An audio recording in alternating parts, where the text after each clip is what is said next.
কোরবানি যেমন ওয়াজিব, তো এটার মাসআলা বুঝা এটা ওয়াজিব।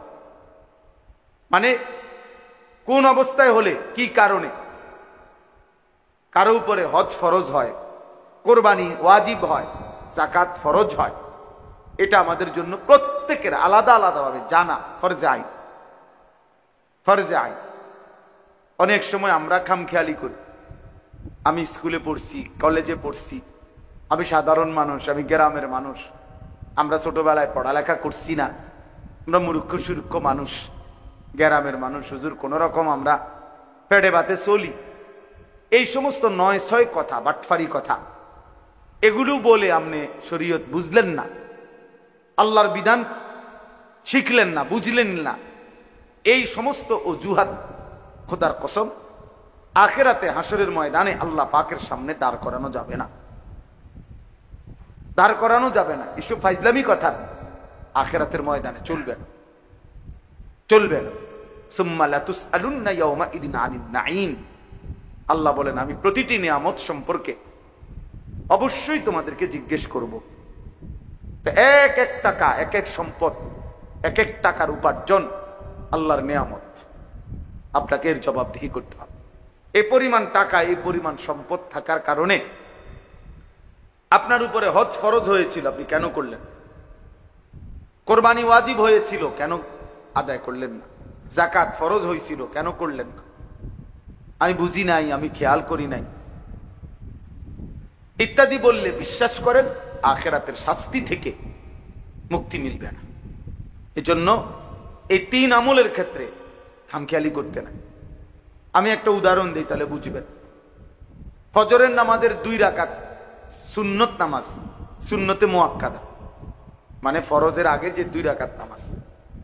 তা আমাদের নবী সাল্লাল্লাহু আলাইহি ওয়াসাল্লাম বলেন যে, হে আমার উম্মত, যদি তোমাদের কাউকে ঘোড়ায় পিষা ফেলে, অর্থাৎ তুমি যদি ঘোড়ার পায়ের নিচে পড়ে আহত হও, আঘাতপ্রাপ্ত হও, ঘোড়ায় তোমারে পায়ে পাড়াইছে, এত ব্যথা, এত বড় আহত হলেও যদি হও, নবীজি বলে তবুও তুমি ফজরের 2 রাকাত সুন্নাত ছেড়ো না।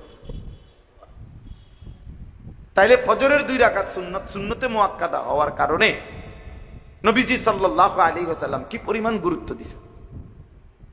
আচ্ছা, কোরবানি একটা ওয়াজিব ইবাদত, তো নবীজি বলছেন, মান ওয়াজাদা সাআতান লিআন ইউদাহিয়া, যার কোরবানি করার সামর্থ্য ছিল, কোরবানি ওয়াজিব হয়েছিল, ওয়ালাম ইউদাহি, অথচ সে কোরবানি করল না, ফালা ইয়াকরাবান্না মুসাল্লানা।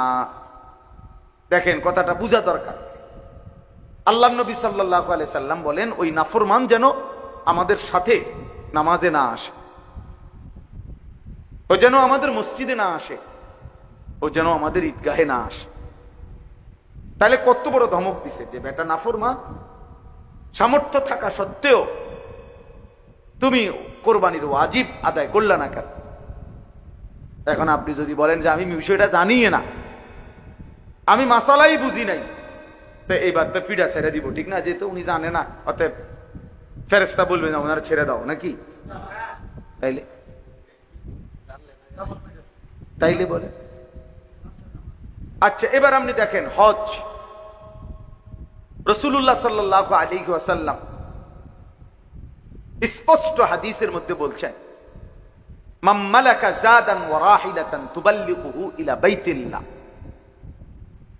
যে ব্যক্তির এই পরিমাণ পাথেয়, আসবাব এবং বাহন সামর্থ্য ছিল যে যার দ্বারা সে আল্লাহর ঘরে হজ করতে পারত, শরীয়ত মোতাবেক একটা নির্দিষ্ট পরিমাণ আছে, আপনার মন মতো সামর্থ্য না, আপনার মন চাইছে হজ, এটা না, শরীয়ত যে পরিমাণ সাব্যস্ত করছে ওই পরিমাণ যখন আপনার হবে, এবার আপনার মন না চাইলেও আপনার উপরে ফরজ,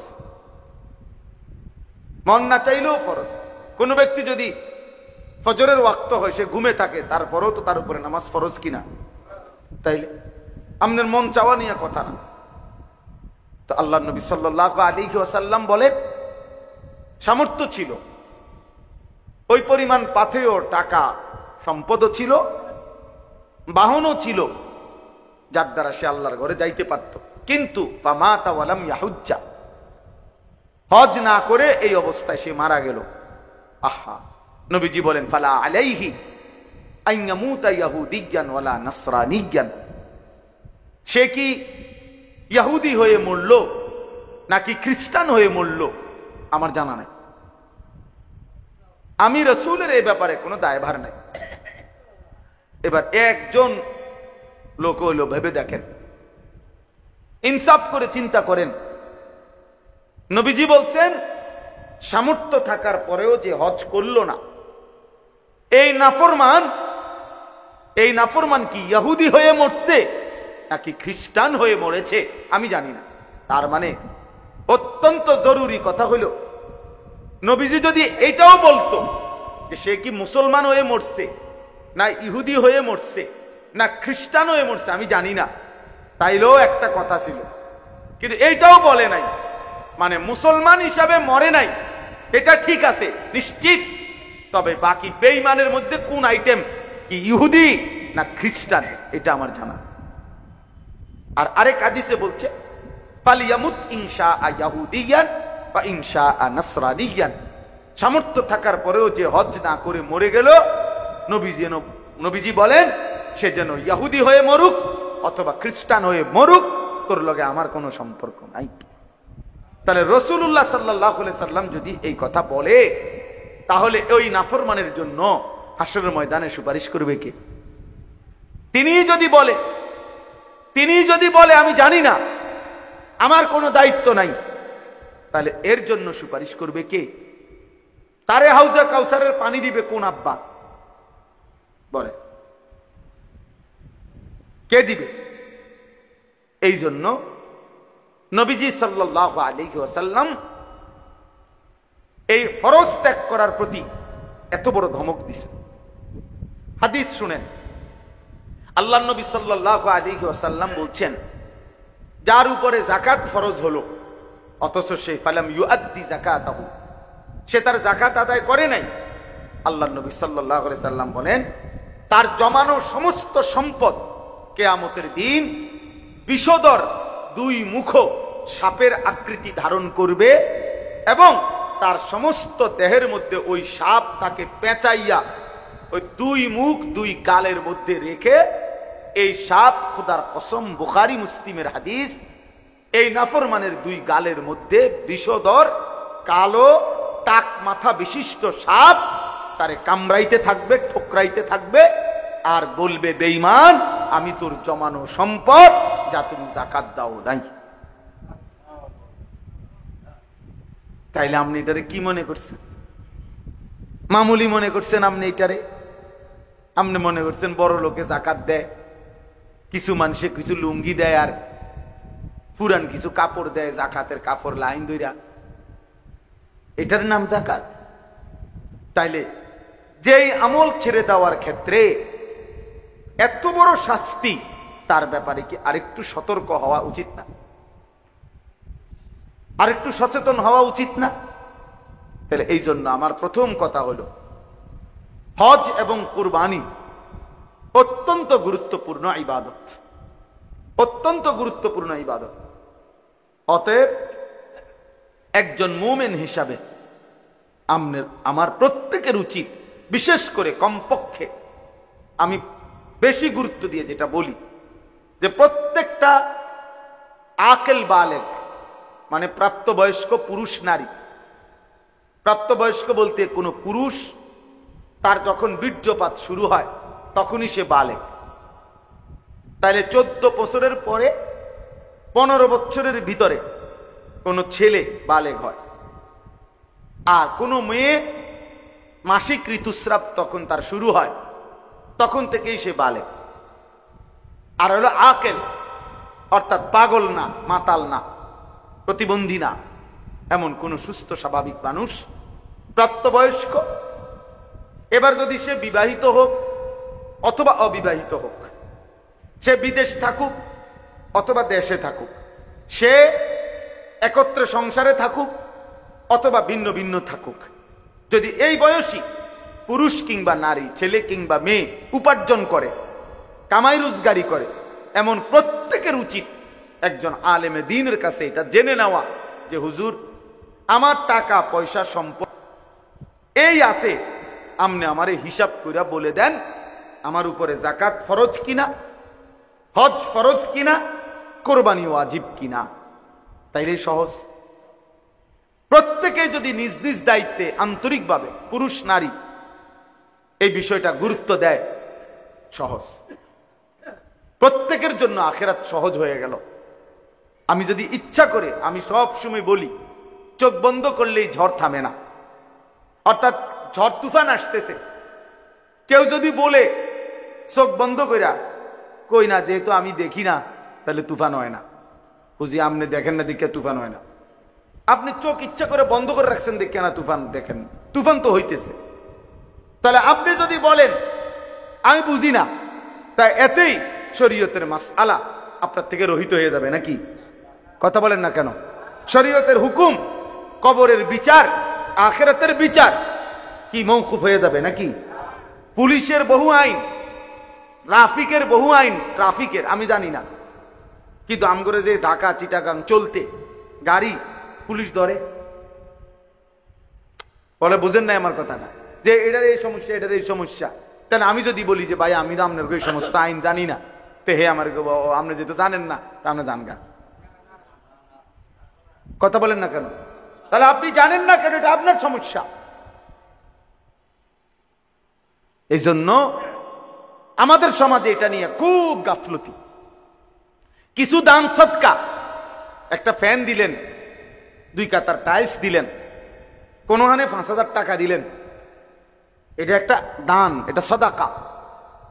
কিন্তু হজ, যাকাত, কুরবানি এটা ফরজ ওয়াজিব, এটা ভিন্ন বিষয়। আপনার ওই 5,000 টাকা দিয়া 10,000 টাকা দিয়া চাইেন এটা আদায় হয়ে গেছে, এটা মনে করবেন না, এটা পৃথক আমল, গুরুত্বপূর্ণ, ফরজ ওয়াজিব। এক্ষেত্রে গাফলতি করা কোনোভাবেই উচিত। আমাদের সমাজে এই হজ এবং কোরবানির ক্ষেত্রে সীমাহীন গাফলতি। কিছু মানুষ বাংলাদেশ থেকে হজে গেছে, মনে করেন যাচ্ছে, আমরাও যাবো ইনশাআল্লাহ, আল্লাহ চাহে তো 28 তারিখ আমার ফ্লাইট। তো কিছু মানুষ মনে করেন 80,000 মানুষ এবছর বাংলাদেশ থেকে মনে করেন হজে যাচ্ছে। তো সারা বাংলাদেশ থেকে কিছু মানুষ হজে গেলেই হজের হুকুম আদায় হয়ে গেছে, বিষয়টা তো এটা না। এটা তো জানাজার নামাজ না। তাইলে যার উপরে হজ ফরজ তাকে বুঝে শুনে, তারে জেনে হজ করতে হবে। আমাদের সমাজে আমরা হজটাকে বানায় নিছি অবসরকালীন আমল অথবা আমার মনের চাহিদার আমল। অর্থাৎ ছেলে সব বিদেশ কিংবা দেশে কোনো কামে লাগাইছে, মেয়ে বিয়ে দিছে, বিল্ডিং করছে, জমি কিনার টার্গেট, জমি কিনছে, 14 গোষ্ঠীর যত কাম শেষ। এখন বুড়া হইয়া গিরাগাড়ি জোরাজারি ছেড়ে দিছে, অসল বুড়া। এইবার সে মনে মনে আশা করে রাখছে যদি ফুতে বিদেশতে টিয়া ফাটাইয়া দয়া কইরা যদি হজ করায় তাইলে হেবড়া হজ করব, আর নাই তো ওনার উপরে হজ নাই। আহা! অথচ এই মিয়া গত 50 বছরে 3টা ছেলে বিদেশ পাঠাইতে গিয়া 3বারও 36 লাখ টাকা ব্যবস্থা করছে। বাড়ির জমি কিনতে, বিল্ডিং করতে সব মিলাইয়া 30 লাখ 40 লক্ষ টাকা খরচ করছে। রাস্তার লোকে জমি কিনছে, সব ব্যবস্থা করছে। আর নাফরমান যখন আল্লাহর ঘরের হজ্জের কথা বলা হয়েছে, এবার কুমায় না, হুজুর ইডি আমরা রেডি হইতো না। আচ্ছা যাক, যদি আল্লাহ ফুতের আল্লাহ লোয়ায়, ফুতে যদি দয়া করে পাঠায়, হ্যাঁ তাইলে গেলাম, নাইলে আর কি করার আছে, এতেই শেষ হয়ে যাবে আখিরাত। আচ্ছা আমি একটা উদাহরণ দিই, এই রাতে এত লম্বা মাসআলা বলা সম্ভব না। আমি একটা উদাহরণ দিলে আপনি মিলাইবে সহজ। একটা উদাহরণ শুধু বলি, স্পষ্ট কিতাবের মধ্যে আছে, আমি নিজে পড়ছি। কোন ব্যক্তির মনে করেন তার বসত ভিটা ছাড়া, মানে যে গ্রামে থাকে এইটা বাদ দিয়া খেতে বাজারে যেখানেই হোক তার মনে করেন 10 শতক জায়গা আছে, কথার কথা 8 শতক 10 শতক জায়গা আছে, শুধু এর দূর। এখান থেকে যদি কিছু অংশ জায়গা বিক্রি করে 3 শতক 4 শতক, তাহলে হজের টাকা এবং হজের সময়কালীন পরিবারের স্বাভাবিক খরচের টাকা ব্যবস্থা হবে। আর ফিরে আসবার পরে বাকি যে দূর জমি আছে ওই বাকিটা ওইটা দিয়েই ইচ্ছা করলে তার সংসার চলবে। কথা বুঝছেন কিনা? এই অবস্থায় আমি একটা আরো ভাঙ্গা বলি, মনে করেন 10 শতক জমির মধ্যে তো হজের টাকা হইল সর্বোচ্চ ভালো মিডিয়াম, মানেও যদি কেউ প্যাকেজে হজে যায় 6.5 লাখ টাকায় যথেষ্ট এখন, তো 6.5 লক্ষ টাকা। আর মনে করেন 1.5 মাস বউ বাচ্চা পরিবার সংসার চলতে গিয়া ধরেন আরো 1.5 লাখ টাকা, তো কত হইল? 8 লাখ টাকা। আপনি ধরেন একের 10 লাখ টাকা, ঠিক আছে নি? তো 10 লক্ষ টাকা। তো মনে করেন এই 3 শতক জমির দাম হইল 9-10 লাখ টাকা, 3 লাখ টাকা করে শতক, আমি ধরলাম আর কি। আচ্ছা, আর বাকি 7 শতক 6 শতক জমি যেটা আছে এইটা দিয়ে ইচ্ছা করলে তার সংসার আইসা চলবে। তাহলে এই লোকের কাছে আর ব্যাংকে কোনো টাকা নাই, এই লোকের কোনো ব্যবসা নাই, এই লোকের কোনো ফুদ বিদেশে নাই, এবার আর কোনো জমা টাকা নাই, কিচ্ছু নাই, শুধু বাড়িটা আর ওই জমিটা আছে, এদ্দুর জমি আছে, যে এদ্দুর জমির কিছু অংশ বিক্রি করলে হজের টাকা হবে, সংসারের টাকা হবে ওই কয়দিনের 1.5 মাসের। আর আসার পরে শুধু একটু জায়গা, বাকি জায়গাটা দিয়ে ইচ্ছা করলে তার জীবন সংসার চলবে। বিশ্বাস করেন যদি আর কিছুও না থাকে, বাজার ব্যবসা দোকান বিদেশ টাকা আর কোথাও কোনো টাকা নাই, তাহলে এটুকু জায়গা থাকার কারণেই নিঃসন্দেহে এই ব্যক্তির উপরে হজ ফরজ।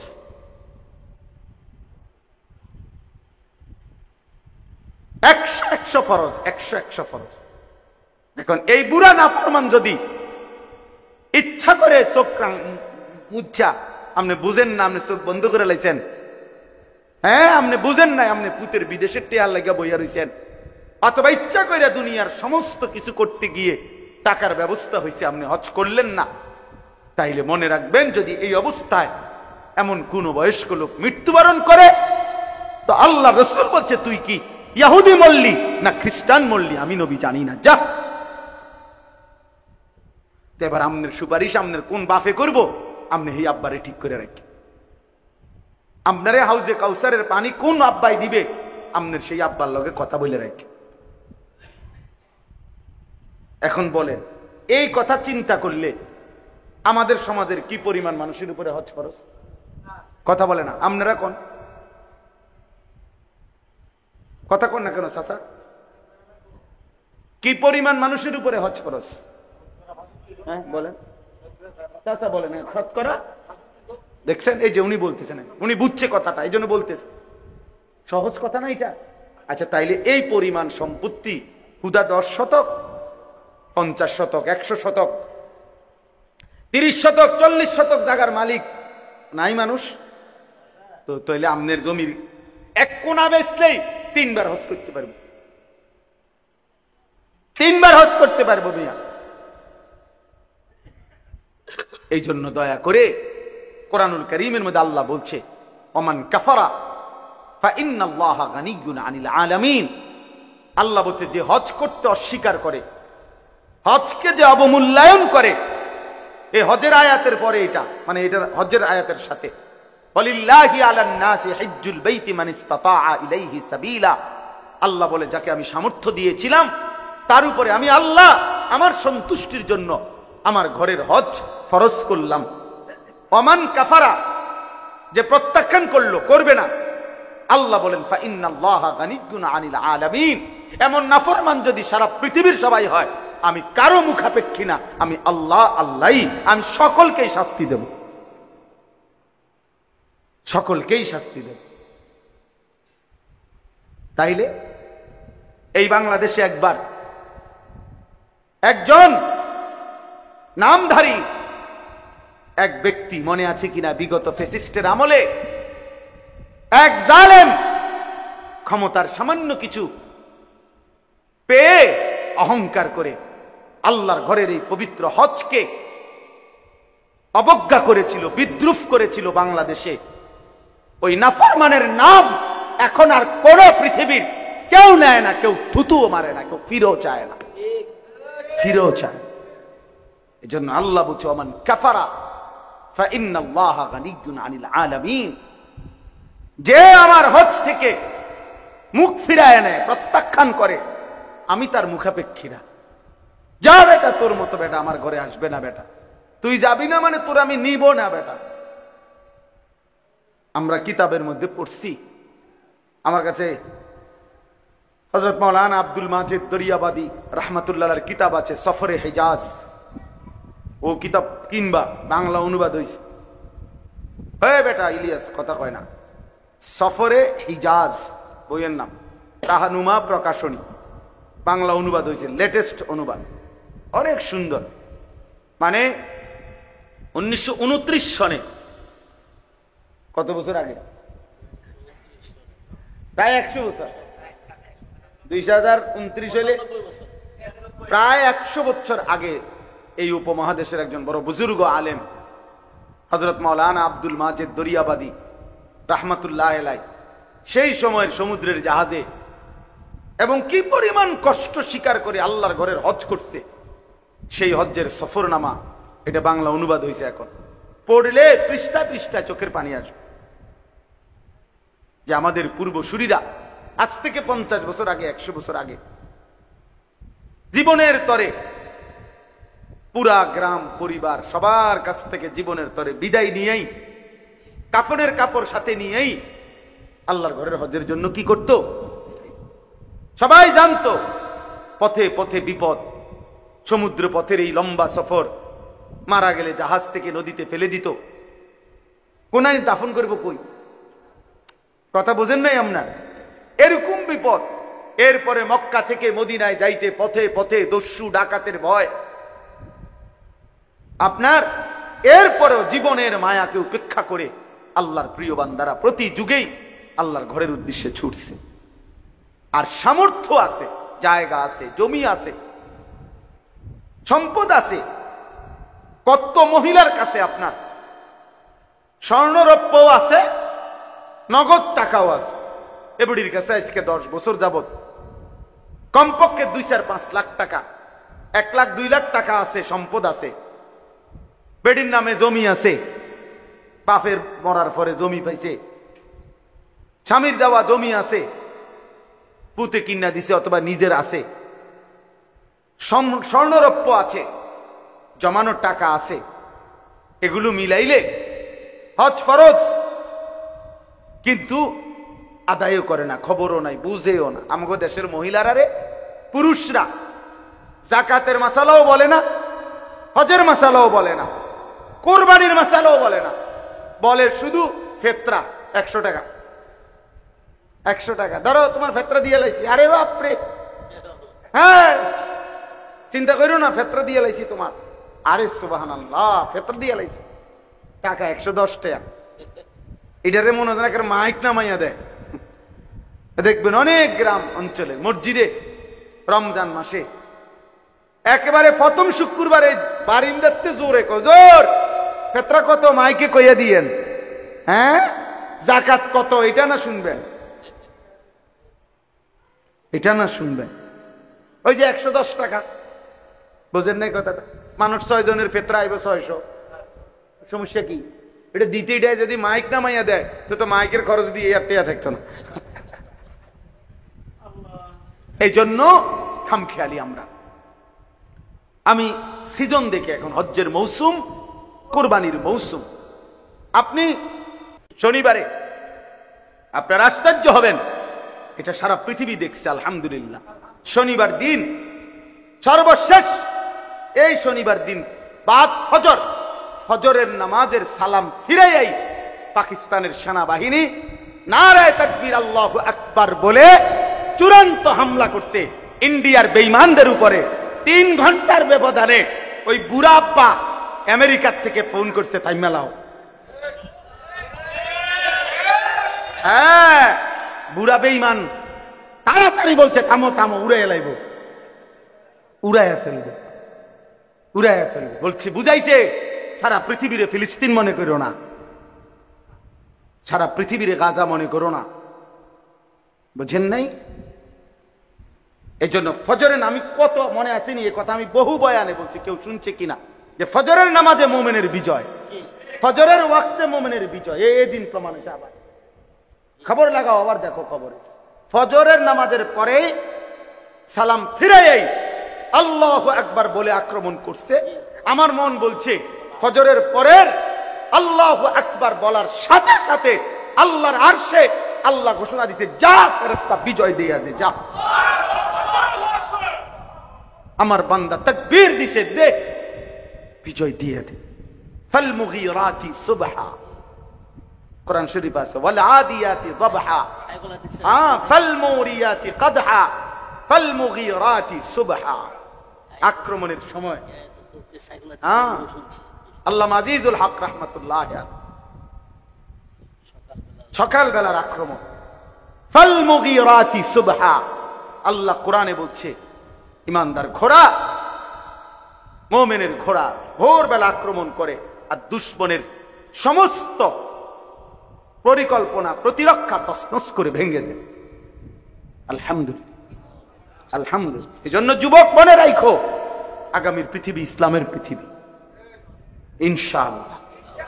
ফিলিস্তিন আর ইসরায়েল যুদ্ধ, এটা দুই দেশের যুদ্ধ না, ঈমান আর কুফরের যুদ্ধ। পাকিস্তান আর ভারত দুই দেশের যুদ্ধ না, ঈমান আর কুফরের যুদ্ধ। কাশ্মীর আর ভারত দুই দেশের যুদ্ধ না, ঈমান আর কুফরের যুদ্ধ। আরাকান এবং বার্মা দুই অঞ্চলের যুদ্ধ না, ঈমানদার আর বেঈমানের যুদ্ধ এটা। এজন্য ইনশাআল্লাহ মুমিনের বিজয় আসবেই। শুরু হয়েছে, শুরু হয়েছে। আমি তো বলছি গতকালকেও, আমার একটা আইডিয়া হয়েছে যে গত 15 বছরে 16 বছরে ওই জালেমের হুমকি ধমকিতে আমরা ভাবছি ইন্ডিয়ার মনে বহুত কিছু আমগরে এইভাবে বুঝাই আইছে। এখন যখন 2 দিনের আক্রমণে যখন উড়ে গেছে, তখন এটা বুঝ হয়েছে বাংলার সাথে লাগলেও ইন্ডিয়ার বেঈমান পারবে না। ইনশাআল্লাহ, ইনশাআল্লাহ, ইনশাআল্লাহ। দিল্লি না ঢাকা, ঢাকা, ঢাকা। এবার লাগাও, আমরাও আইডিয়া হয়েছে, উড়ে এলাম আমরা। ইনশাআল্লাহ, ইনশাআল্লাহ। আমরা বুঝে গেছে একটা আসলে যে কিচ্ছু নাই, হ্যাঁ, ধোকা, ধোকা। ঠিক তখন ভারত পরাজয় স্বীকার করেছে, সেদিন রাতেই ফ্যাসিস্ট নিষিদ্ধ হয়ে গেছে। একই সময় আল্লাহ দেখায় দিছে পৃথিবীবাসীকে। এজন্য আগামীর সম্ভাবনা ইমানের সম্ভাবনা, আগামীর সম্ভাবনা ইনশাআল্লাহ ইসলামের সম্ভাবনা, আগামীর পতাকা কালেমার পতাকা। ইনশাআল্লাহ মুসলমান জিতবে ইনশাআল্লাহ। শুনবেন একদিন ঘুম থেকে উঠা যে ফিলিস্তিন বিজয় হয়ে গেছে। আমি বললাম ইনশাআল্লাহ হবেই হবে, আমি থাকি বা না থাকি, হবেই হবে। আমার সন্তানকে বলছি, আব্বা যুদ্ধ করবা তুমি নয় আমি, জীবন দিবা আল্লাহর জন্য, দ্বীনের জন্য, জান বাজি রাখবা। এই জন্য আমাদের যুবক ছেলেরা ফেরা দরকার, প্রিয় ভাই ফিরে আসা দরকার। আল্লাহর দিকে আসো, আল্লাহকে সেজদা দাও, আল্লাহকে বলো মাওলা আগামীর মাহাদির সৈনিক যারা সারা পৃথিবীর বেঈমানের বিরুদ্ধে যুদ্ধ করবে, সেই কাফেলায় আমার নাম তুলে দাও। আমিন, আমিন, আমিন। কোনো আপোষ না, জিহাদ। কি বলেন? আপোষ না, জিহাদ। আপোষ না, জিহাদ, জিহাদ। ইনশাআল্লাহ ওই আপনার জাতিসংঘ, ইউরোপ আমগো সমাধান কেউ দিবে না, আমাদের সমাধান আল্লাহ দিবে। আমাদের বিজয় দেবে কে? আল্লাহ আছেন। এই জন্য বললাম, আল্লাহ নিজে বলছে ওয়ায়াযকুরু ইসমাল্লাহি ফি আইয়ামিন মা'লুমাত আলা মা রাযাকাহুম মিন বাহিমাতিল আনআম। কেন কুরবানি দিলাম? আল্লাহ বলেন নির্ধারিত এই দিনগুলোতে যেই প্রাণীগুলো জবাই হয়, সেই জবাইয়ের মুহূর্তে আমি আল্লাহর জিকির, আমার নাম, আমার স্মরণ, আমার তাকবীর যে বুলন্দ করে, আমি রব এটা শুনতে চাই। আমার জমিনের সর্বত্র একসাথে আমার নাম উচ্চারিত হবে, আমার কোটি কোটি বান্দা কোরবানি করবে, আর আল্লাহু আকবার বলে উঠবে, আমি রবের আরশে আজিমে এটা পৌঁছবে, আমি গ্রহণ করব, আর আমার বান্দার গুনাহ মাফ করে দেব, এটা আমি চাই। এজন্য কোরবানি মামুলি না। আপনি এটারে হুদা একটা কি কোরবানি না করতে, না না না না না না, এটা বহুত বড় বিষয়, বহুত বড় বিষয়, বহুত বড় বিষয়। আল্লাহ তাআলা আমাদেরকে গুরুত্বের সাথে প্রত্যেককে কোরবানি করার তৌফিক দান করেন। আল্লাহ তাআলা বলেন, ওয়াআদ্দিন ফিন নাসি বিল হজ ইয়াতুকা রিজালান ওয়া আলা কুল্লি দামিরিন ইয়াতিনা মিন কুল্লি ফাজ্জিন আমিক। আল্লাহ বলছে, হে আমার নবী ইব্রাহিম, আমার ঘর কাবা তোমার দ্বারা বানিয়েছি, সারা পৃথিবীর মুমিনদেরকে তুমি ডাকো, আমার বান্দাদেরকে ডাকো, ওরা যেন আমার ঘরে হজ করতে আসে। আল্লাহর নবী ইব্রাহিম বলছে, মাওলা সারা পৃথিবীর মানুষকে আমি একসাথে কিভাবে ডাকবো? তাফসীরের মধ্যে আছে, আল্লাহ বলছে, ওয়া নাদি ওয়া আলাইয়াল বালাগ, তুমি ডাকো পৌঁছাবো আমি, তুমি ডাক দাও, তোমার আওয়াজ এর দূর হয়েছে এর দূর দাও, বাকিটা আমি সর্বত্র পৌঁছায় দাও। এই জন্য মুয়াজ্জিন খুব দামি। মুয়াজ্জিনের আজান সে তার সাধ্য মতো দেয়, আর আরশে আজিমের মালিক আল্লাহ, আল্লাহর জমিনের সর্বত্র পৌঁছায় দেয়। ইয়াতুকা রিজালান ওয়া আলা কুল্লি দামিরিন ইয়াতিনা মিন কুল্লি ফাজ্জিন আমিক। আল্লাহ বলেন, আজকে তুমি ডাক দিয়ে রাখো, আগামীর কিয়ামত পর্যন্ত আমি আল্লাহ আমার এই ঘরের উদ্দেশ্যে আমার বান্দাদেরকে আমি টেনে আনবো। যারা কাছের তারা পায়ে হেঁটেই আসবে, আর যারা দূরের তারা যত দূর দূরান্তই হোক, পৃথিবীর শেষ প্রান্তের প্রতিটা গলি থেকেও হলেও আমার বান্দারা এত দূর থেকে আসবে যে আস্তে আস্তে বাহন দুর্বল হয়ে যাবে। মানে মানুষ না, শুধু বাহন। এটা সহজ হিসাব বলে আমি বুঝছি, যেটা এখনকার যুগের হিসাবে এত দূরের থেকেও ফ্লাইট, যে এক বিমানে এক ফুয়েলে এক তেলে একবারে আসতে পারবে না। পৃথিবীর এত দূরের থেকেও হজ্জে আসে, যে কোনোভাবে এক ফ্লাইটে হয় না। এই জন্য মাঝখানে তেল শেষ হয়ে যায়, মাঝখানে ট্রানজিট দিতে হয়, কোন দেশে থামতে হয়, নিয়ে আবার তেল নিয়ে আবার ফ্লাই করতে হয়। অর্থাৎ আল্লাহ যেন বলছে, এত দূর থেকেও আসবে যে তেল শেষ হয়ে যাবে, বাহন দুর্বল হয়ে যাবে, তো আবার ঠিক করে আবার চাইতে হবে।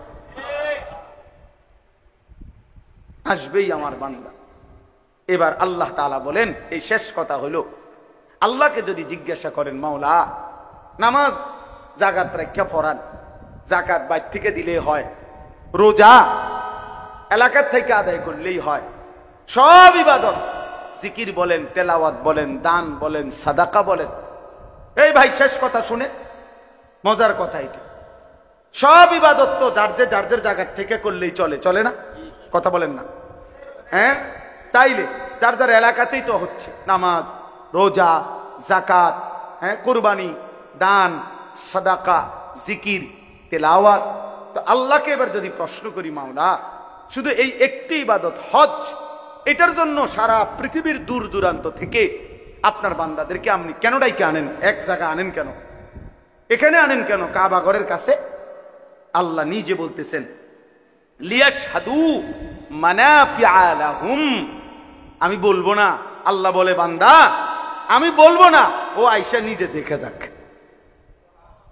সবকিছু বলে যায় না।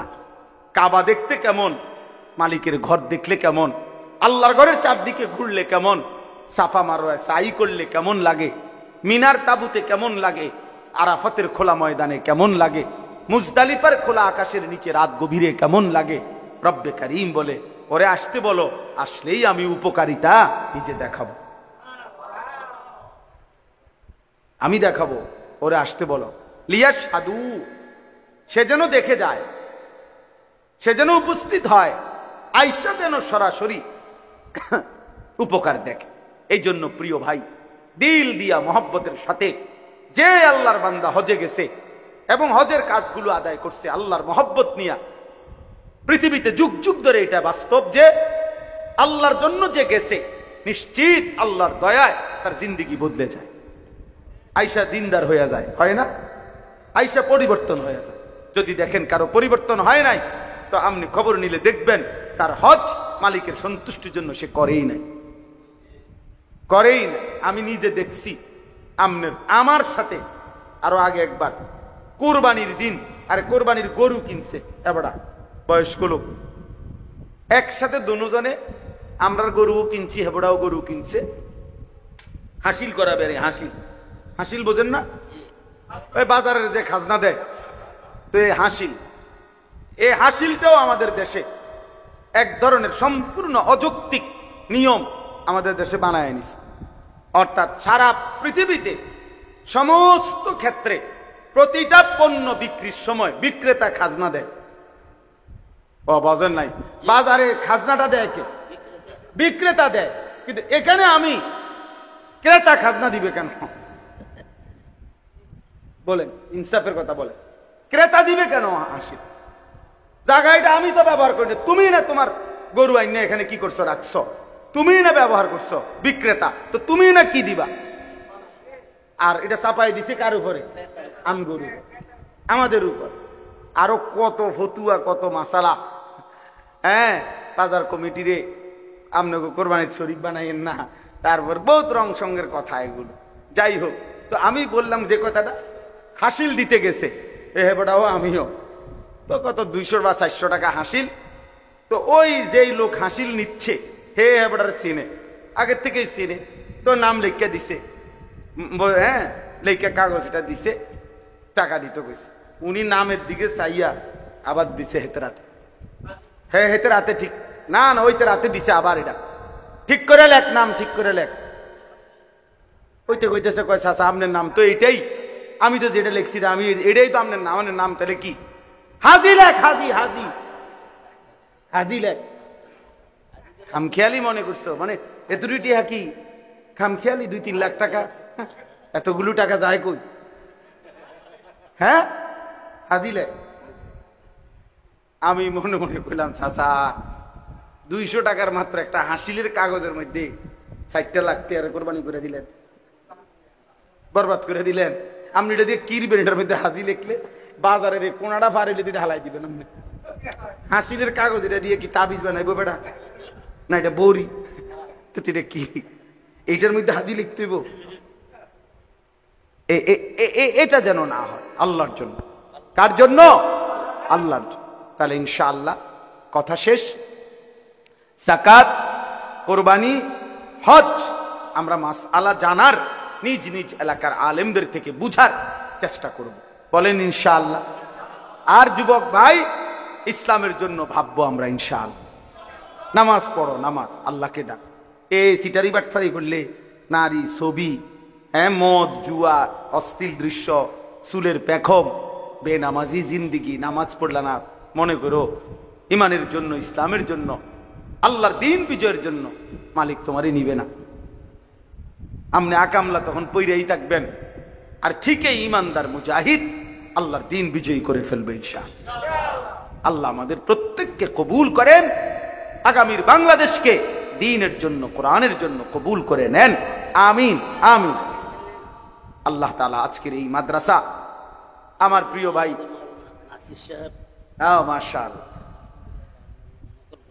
হ্যাঁ হ্যাঁ, আমাদের হাফেজ মকবুল ভাই, মাওলানা মকবুল ভাই আমারে সেই রোজার ঈদের পরে আমারে বলছে বাস্তবেই যে শুধু একটু দোয়া করে যাওয়ার জন্য, যে কোনো এক বেলা। তো একবার কি সময় যেন দিছিলাম ডেট, আবার এটা আরেকখানে দিয়া দিছে কেমনি পরামর্শক হয়ে, তা আজকে আবার আলহামদুলিল্লাহ এটা মাহফিলে হয়ে গেছে। আল্লাহ তাআলা উত্তম ভাবে কবুল করে নেন, আল্লাহ তাআলা এই মাদ্রাসা বরকত দান করেন। প্রিয় ভাই, আমার সহজ কথা হলো, ইখলাস থাকবে, তাকওয়া থাকবে, অর্থাৎ আল্লাহর জন্য হবে, গুনাহ থেকে বেঁচে থাকার চেষ্টা হবে, নিশ্চিত কারো বিরোধিতায় মাদ্রাসা আটকাবে না, আল্লাহ উঠায় দিবে মাদ্রাসা। শর্ত কি? ইখলাস ও তাকওয়া। আমার শায়েখ এটা বলছে, আল্লামা মুফতি মুশতাকুর নবী সাহেব হুজুর সবসময় বলে, ইখলাস ও তাকওয়ার পুঁজি লাগাও, অর্থাৎ আল্লাহর জন্য হবে, গুনাহমুক্ত হবে। ইন্নামা ইয়াতাকাব্বালুল্লাহু মিনাল মুত্তাকিন। আল্লাহ হাবিল কাবিলের কোরবানির দিনে বলে গেছে যে নিশ্চয়ই আল্লাহ মুত্তাকির ইবাদত কবুল করে। গুনাহমুক্ত, গুনাহমুক্ত। আল্লাহ যেন এই প্রতিষ্ঠানকে গুনাহমুক্ত রাখেন, আল্লাহ যেন আমাদের সকলকে দ্বীনের জন্য ইখলাস ও তাকওয়া দান করেন। যেই মা বোনরা এসেছেন আল্লাহ তাআলা আপনাদেরকেও আবেদা সালেহা হিসাবে কবুল করেন। মা বোনদের কাছে অনুরোধ, যাকাতের মাসআলা বুঝা দরকার। কুরবানির ক্ষেত্রে আপনারা কুরবানি আদায় করার চেষ্টা করবেন। আল্লাহ তাআলা আপনাদেরকেও কুরবানি আদায় করার, আল্লাহর ঘর দেখবার তৌফিক দান করেন। সর্বশেষ কথা মনে রাখেন, যুবক ভাই তোমরাও মনে রাখো, আমার একটা শেষ কথা আছে। কথাটা হলো, আমি সব সময় বলি, যেই চোখ আল্লাহর ঘরের কালো গিলাফ দেখে নাই, যেই চোখ মদিনার সবুজ গম্বুজ দেখে নাই, আমার দৃষ্টিতে তুমি কিছুই দেখো না। ওই চোখ যেন কিছুই দেখে, সে দেখলোই কি আর, যে মালিকের ঘর দেখলো না।